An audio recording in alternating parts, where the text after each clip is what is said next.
Fala pessoal, tudo bem? Mais uma vez eu aqui, Bruno Vinícius, dessa vez para falar de um assunto importantíssimo que aparece com muita frequência em todos os processos seletivos e é muito bem contextualizado, que é o assunto de geometria sólida. Essa é a nossa primeira aula e também a primeira aula relativa ao primeiro dos sólidos, talvez um dos mais importantes, que são os prismas.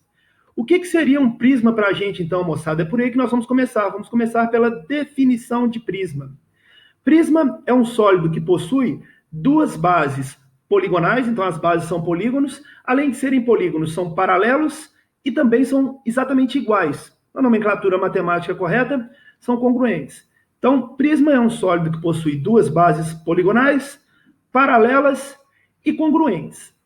Existem elementos que são importantíssimos dentro de um prisma. E para exemplificar esses elementos, eu escolhi pegar um sólido específico. Exatamente esse que está aparecendo aqui do lado para a gente. Esse prisma que é um prisma hexagonal. Já já eu vou falar a respeito da nomenclatura, classificação desse prisma.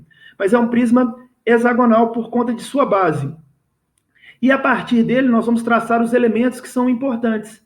Que elementos são esses que são importantes? O primeiro deles é exatamente o que classifica esse prisma, que são as bases. Reparem que, nesse prisma, eu tenho duas bases paralelas e iguais e são justamente os hexágonos ABCDEF e GHIJKL, que agora estão aí em destaques na figura para vocês. Então, são as duas bases desse prisma.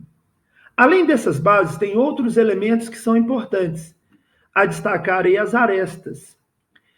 E aí o detalhe é o seguinte, eu fiz uma divisão para vocês em dois tipos de aresta. Tem uma aresta que a gente chama de aresta da base, e ela é representada justamente pelo lado, ou pelos lados do hexágono, pelos lados do polígono base.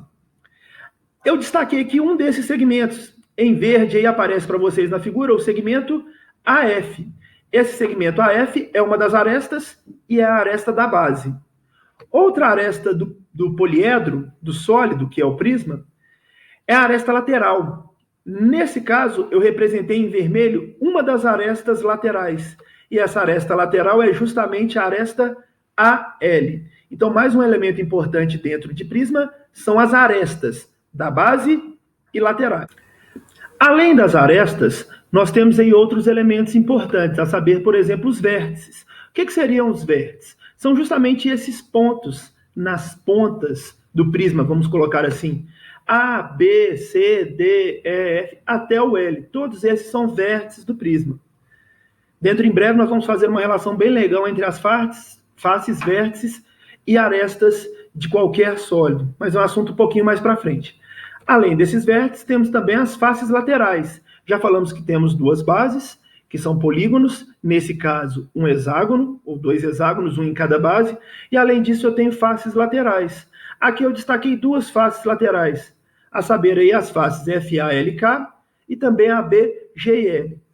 Cabe nesse momento uma informação ou uma observação importantíssima, que em todo e qualquer prisma, as faces laterais elas são sempre compostas por paralelogramos. Tudo bem, pessoal? E agora a gente passa em frente para um assunto que talvez seja bem legal de ser trabalhado, que é a ideia de como identificar o prisma.